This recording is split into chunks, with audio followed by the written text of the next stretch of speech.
छारो रेगी खाया बोले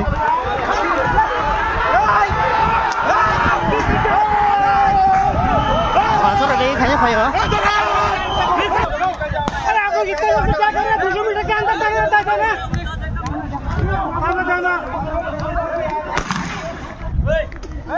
अरे आप लोग कुछ भी नहीं है पहले से बैठा हुआ है इधर। अच्छा आप लोग पहले क्यों नहीं किया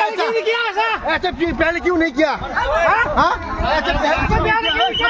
200 मीटर के दूर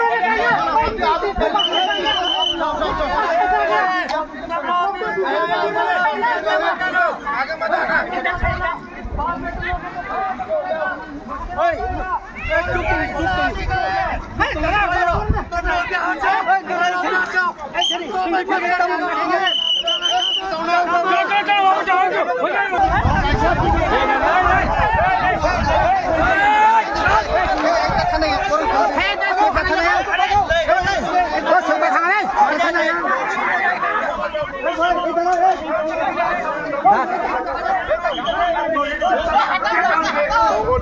बूट लगे ना